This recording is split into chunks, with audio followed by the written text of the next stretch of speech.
Shalom, selamat hari Minggu, selamat beribadah kepada setiap saudara-saudara pada hari ini. Pemberitaan firman Tuhan saya beri judul Memperjuangkan janji Allah lewat doa kita. Memperjuangkan janji Allah lewat doa kita. Ini sebuah pelajaran tentang komitmen kita di dalam berdoa, komitmen kita di dalam memperjuangkan setiap janji-janji yang Tuhan sudah berikan kepada kita. Dan juga karena kita tahu kita ini dipanggil untuk menjadi penata layan, menjadi bendahara, menjadi steward daripada agenda Tuhan, daripada kemuliaan Tuhan. Dan kita akan melihat satu ayat saja sebagai bagian dari inti eksposisi kita pada hari ini, yaitu dari 1 Timotius pasal yang pertama ayat yang ke-18. Mari kita membaca bersama-sama 1 Timotius pasal yang pertama ayat yang ke-18. Tugas ini kuberikan kepadamu, Timotius anakku, sesuai dengan apa yang telah dinubuatkan tentang dirimu, supaya dengan nubuat itu engkau memperjuangkan perjuangan yang baik dengan iman dan hati nurani yang murni. Kita berdoa. Bapa, kami bersyukur untuk tugas, untuk mandat, amanat yang kau berikan kepada kami sebagai orang percaya, sebagai hamba-hambamu, dimanapun dan apapun yang engkau percayakan sebagai bagian dari tugas pelayanan kami. Pada hari ini biarlah engkau sendiri yang menyatakan, mencerahkan kebenaran firman ini dan mengokohkan kepada kami janji yang engkau berikan dan bagaimana kami bisa menggenapinya Tuhan, di dalam nama Tuhan Yesus Kristus. Saudara-saudara sekalian, konteks daripada surat ini adalah Rasul Paulus waktu dalam perjalanannya dia menuju Makedonia bersama dengan Lukas sebagai juru tulisnya, sekretarisnya, dan juga dengan Timotius. Tiba-tiba sampai di Efesus, Timotius ini ditinggalkan. Dia diminta untuk bahkan mendesak supaya dia tinggal di Efesus. Dan kita tahu Paulus itu 3 tahun melayani di Efesus dan itu tidak mudah. Efesus ini sebuah kota yang cukup, bahkan mungkin salah satu kota nomor 2 terbesar setelah Roma yang memiliki pengaruh hebat di dalam dunia perdagangan dan juga dunia kerohanian, karena di situ merupakan pusat dari pendidikan tapi juga pusat dari kuasa kegelapan. Orang menyembah dewa atau Dewi Artemis, Dewi kesuburan, Dewi Diana, dan itu betul-betul kelihatan di dalam bentuk-bentuk kehidupan mereka. Di saat seperti itu juga dikatakan munculnya banyak pengajar-pengajar yang mengajarkan ajaran lain. Sibuk dengan dongeng-dongeng, sibuk dengan bicara tahyul, silsilah-silsilah yang menghasilkan angan-angan belaka. Dan bukan untuk mengajarkan tata hidup secara iman, tata hidup Kristen yang didasarkan kepada keselamatan oleh iman. Jadi ini tidak mudah tugas ini. Dan berikutnya Timotius diduga pada waktu itu masih sangat muda. Mungkin dia belum ada 30 tahun. Dan karena itu tidak mudah untuk seorang orang yang di bawah 30 tahun bisa memimpin orang-orang yang lebih dewasa dan juga cukup besar gitu loh jemaatnya. Pada waktu seperti ini, apa yang Paulus dorong untuk sebagai semangat kepada Timotius? Dia memberikan 3 hal yang akan kita lihat di sini. Itu bagaimana dia memahami dulu tugasnya. Yang pertama kita lihat di sini dikatakan, tugas ini kuberikan kepadamu. Tugas ini kuberikan kepadamu. Kata panggilan atau tugas ya, di dalam bahasa aslinya ini menunjukkan perintah, menunjukkan sebuah amanat yang harus ditaati.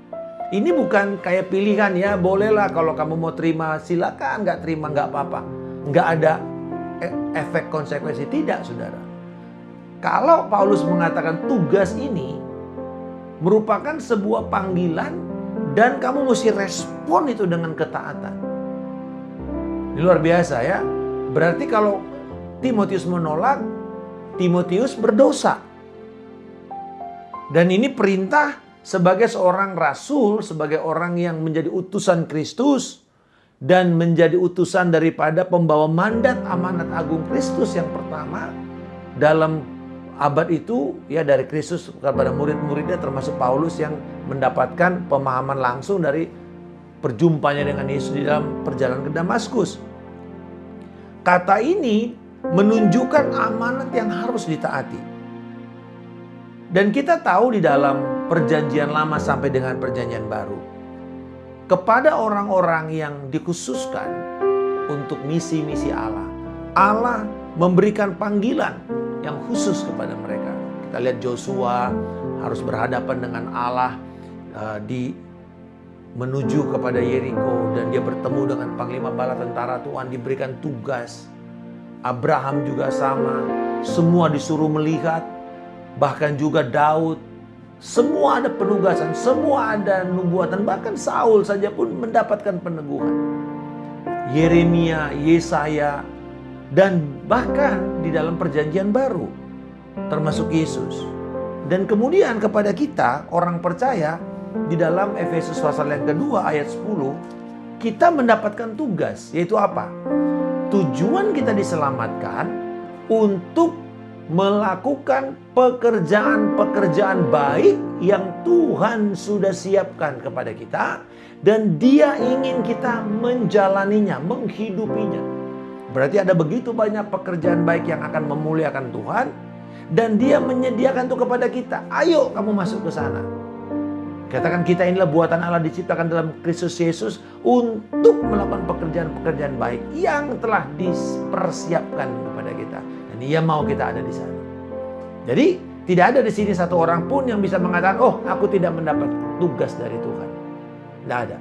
Matius 28 itu amanat kepada semua orang untuk kita pergi dan memberitakan Injil, memuridkan setiap orang. Perintah agung, kasihilah Tuhan Allahmu dengan segenap hatimu, segenap jiwamu, segenap akal budimu, kasihilah sama manusia seperti dirimu sendiri. Itu juga kepada semua orang. Perintah ini kuberikan kepadamu, ini adalah perintah baru, yaitu supaya engkau mengasihi dan hidup dalam kebenaran. Itu merupakan perintah, itu bukan sesuatu pilihan. Jadi saudara-saudara, ada tugas yang kita terima. Bukan hanya tugas itu, oh, tugas sebagai seorang gembala, pendeta, penginjil, misionaris, tugas sebagai seorang majelis. Bukan saja itu. Bahkan setiap kita, setiap orang yang sudah diselamatkan memiliki tugas itu. Dan untuk itu kita harus bersedia untuk menerima tugas itu. Dan kemudian kita berjalan di atasnya.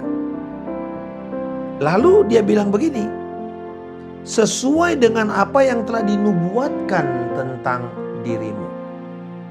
Telah dinubuatkan tentang dirimu. Kalau yang pertama tadi, kita harus terima tugas itu dengan kesungguhan hati.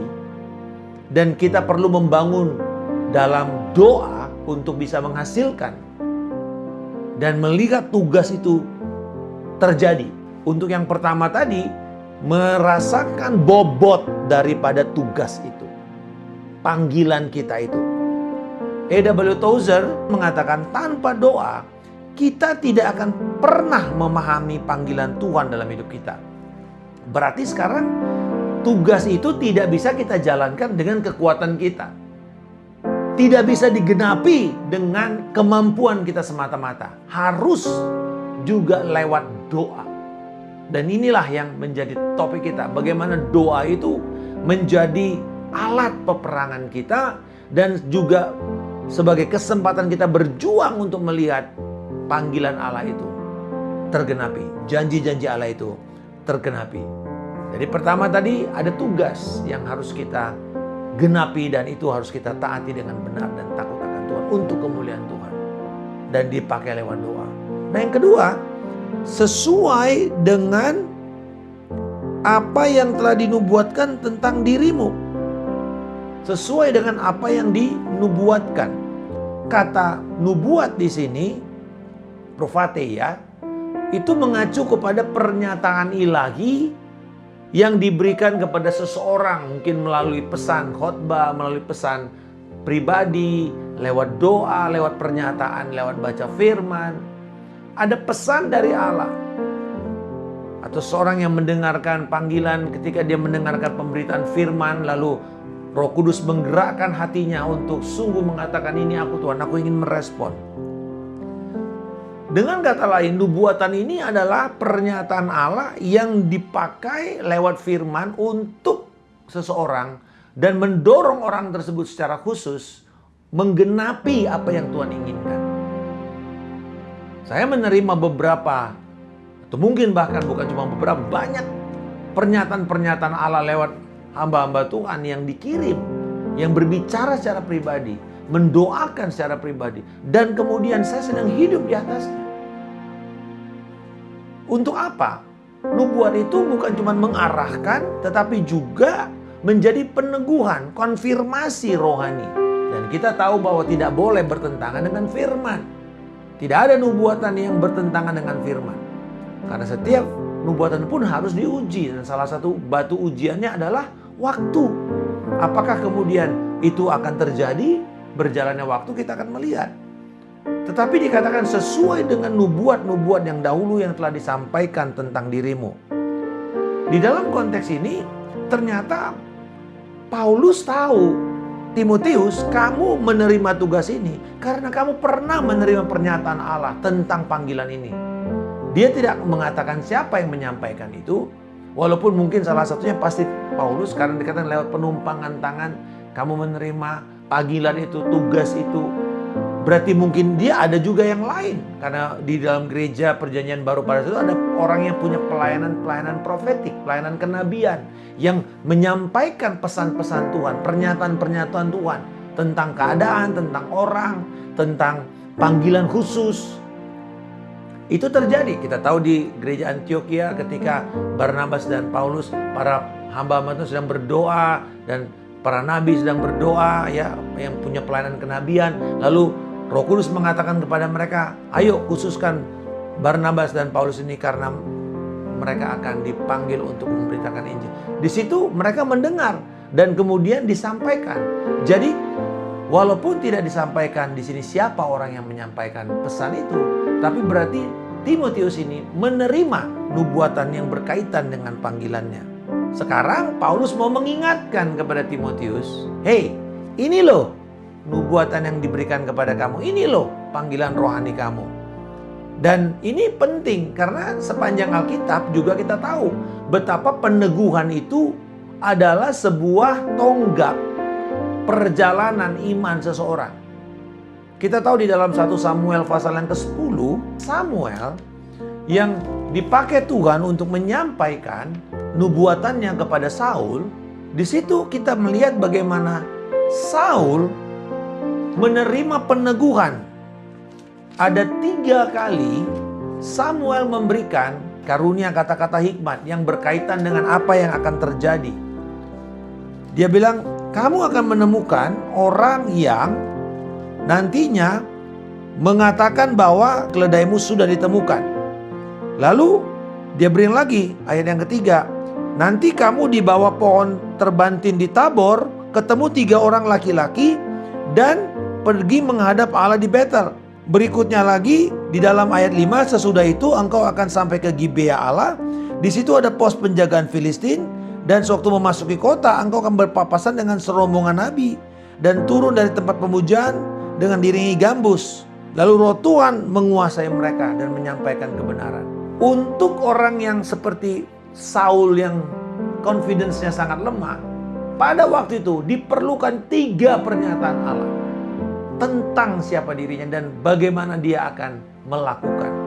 Inilah salah satu contoh dari peranan nubuatan yang tadi saya sudah sampaikan, yaitu ketika Saulus atau Paulus dan Barnabas dipisahkan di dalam Kisah Rasul 13 ayat 1 sampai 3. Sebagaimana nubuatan itu diberikan untuk peneguhan, berarti harus tunduk kepada saringan firman Tuhan yang seturut dengan apa yang dikatakan di dalam 1 Tesalonika pasal yang kelima, 1 Tesalonika, pasal yang kelima, ayat 20 sampai dengan 21. Mari kita lihat saudara, 1 Tesalonika 5 ayat 20 sampai dengan 21. Dan janganlah anggap rendah nubuat-nubuat. Ujilah segala sesuatu dan peganglah yang baik. Ujilah. Jadi nggak boleh kita anggap remeh. Tetapi untuk kita tahu bagaimana menghormati setiap pernyataan-pernyataan Allah yang kita dengar. Mungkin baik disampaikan lewat khotbah, atau lewat doa pribadi, atau lewat pernyataan secara pribadi kepada kita. Kita harus menghormati itu tetapi juga mengujinya. Saya katakan tadi ujian pertama itu firman. Kalau bertentangan dengan firman, maka nubuat itu boleh kita singkirkan. Tetapi kalau sepakat dengan firman, maka yang kedua, kita perlu harus menghormati itu dan mengizinkan waktu akan menggenapinya. Jadi nubuat itu tidak boleh menggantikan firman Tuhan, saudara. Tetapi justru hanya meneguhkan, mengkonfirmasi, mengarahkan kita boleh yang sesuai dengan arahan firman Allah. Memberikan kepada kita, mendeteksi panggilan kita boleh secara spesifik. Tetapi harus diteguhkan lewat firman Tuhan. Nah, kita perlu kepekaan ya secara rohani untuk melihat ini, apakah nubuat ini berasal dari Tuhan atau tidak. Dengan apa? Dengan doa. Doa itu bukan cuma sekedar kita melihat panggilan kita itu benar, kudus, mulia, yang kita harus hormati. Yang kedua, doa itu membuat kita semakin peka untuk membedakan apakah pernyataan-pernyataan Allah yang saya dapat ini hanya dari keinginan saya atau betul dari Tuhan. John Piper mengatakan, nubuat yang sejati akan selalu membawa kita lebih dekat kepada Kristus dan kebenaran. Tuhan masih bekerja untuk menyampaikan, memanggil orang-orang itu. Dan karunia ini masih bekerja sampai sekarang. Nah, yang ketiga saudara, nah ini yang menarik. Dikatakan berdasarkan nubuat yang ada itu, kamu memperjuangkan sebuah perjuangan yang baik. Kamu memperjuangkan perjuangan yang baik. Kamu memperjuangkan. Nah, kata memperjuangkan di sini dalam bahasa aslinya artinya berperang atau bertempur. Jadi menggambarkan sebuah peperangan rohani yang harus dilakukan, dilaksanakan dengan tekun. Seperti kita sedang berjuang, kita sedang berperang. Gak mungkin kita main-main, tidak mungkin kita jadi lengah, tidur-tiduran sementara kita melihat peluru berdesing atau kemudian bom meledak di kiri kanan kita, asap, semua kekacauan yang ada. Dan kemudian kita tidur-tidur enak-enak, gak mungkin. Di dalam kita melihat perjuangan untuk janji Tuhan tergenapi, tidak bisa dilakukan dengan abai, dengan main-main, apalagi malas. Tidak mungkin. Itu bertentangan dengan kehendak Tuhan. Dan kita tahu bahwa perjuangan itu layak kita perjuangkan karena dikatakan ini adalah sebuah perjuangan yang baik. Kata kalos di situ berarti baik atau mulia. Menunjukkan bahwa perjuangan peperangan kita ini memang sangat bernilai di mata Tuhan. Sebuah kehidupan, sebuah hidup yang tidak bisa kamu pertahankan dengan nyawamu, itu bukanlah sebuah jalan hidup yang layak untuk engkau jalani, yang layak untuk kau perjuangkan. Berarti kalau kehidupan kita ini nggak ada tantangan, jalannya begitu-begitu aja, semuanya aman-aman aja, kemungkinan itu bukanlah kehidupan yang Tuhan inginkan. Orang bilang, wah ibarat kita jalan di tepi jurang dong Pak. Kehidupan yang penuh resiko. Hidup bagi Tuhan itu penuh resiko, saudara. Berapa di antara kita tahu bahwa di beberapa negara-negara menjadi orang Kristen sama saja dengan membawa diri saudara untuk dihukum mati, dipecat dari pekerjaannya. Artinya apa? Bahkan jangan berpikir bahwa negara yang enak seperti itu lalu kemudian kita mungkin secara material kita aman, tetapi mungkin secara rohani itu ada penuh dengan pergumulan. Saudara-saudara, Ini merupakan sebuah perjuangan yang baik untuk menghidupi panggilan Allah dalam kita. Dan karena itu, kehidupan seperti ini harus membutuhkan doa, membutuhkan ketekunan. Di dalam Efesus 6 ayat 12, dikatakan perjuangan kita bukanlah perjuangan melawan darah dan daging, tetapi melawan pemerintah-pemerintah, melawan penguasa-penguasa, melawan kuasa-kuasa dunia yang gelap ini, melawan roh-roh jahat di langit. Berarti peperangan kita bukanlah melawan manusia, tetapi melawan kuasa, penguasa, otoritas rohani yang ada di dalam dunia kegelapan ini, yang mengendalikan manusia itu untuk membuat keputusan-keputusan yang bertentangan dengan kehendak Allah. Paulus mengingatkan kepada Timotius di dalam 2 Timotius pasal yang keempat ayat yang ke-7. Aku telah mengakhiri pertandingan yang baik. Aku telah mencapai garis akhir. Aku telah memelihara iman. Pertandingan kita adalah pertandingan iman. Dan itu dikatakan apa? Pertandingan yang baik. Perjuangan yang baik. Perjuangan yang mulia. Dan dia ingin kita ada di atasnya. Dan karena itu kita perlu berdoa. Doa itu merupakan senjata utama di dalam peperangan rohani kita. Efesus 6 ayat 18 dikatakan berdoalah senantiasa di dalam roh. Berdoalah, berdoa untuk kami, berdoa untuk pemberitaan Injil. Dan ini menarik saudara. Berdoa itu bukan cuma meminta ya.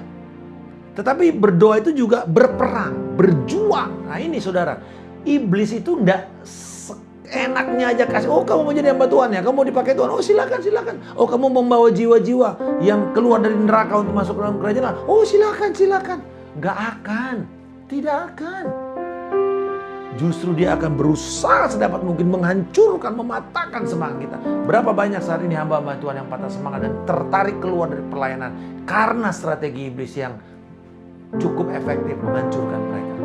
Membuat hamba-hamba Tuhan, kami-kami ini mulai punya pikiran yang berbeda, mulai mencari apa saudara? Harta, mungkin kemakmuran, wah segala macam prestis, nama, popularitas dan akhirnya keluar daripada panggilan yang utama, yaitu menjadikan segala bangsa murid. Pergi merintis, mempelopori pekerjaan yang kelihatannya tidak populer. Tapi sekarang orang berusaha untuk mencari popularitas, memakai platform agama untuk popularitas. Ini strategi yang cukup banyak membuat hamba-hamba Tuhan itu lepas dari rencana Allah. Sebuah perjuangan yang baik, saudara. Dan karena itu kita harus minta, Tuhan tolong saya untuk bisa menuntun saya masuk ke dalam tindakan iman. Leonard Ravenhill, seorang hamba Tuhan ini mengatakan, doa bukanlah sekedar permohonan, tetapi juga peperangan rohani melawan kuasa kegelapan.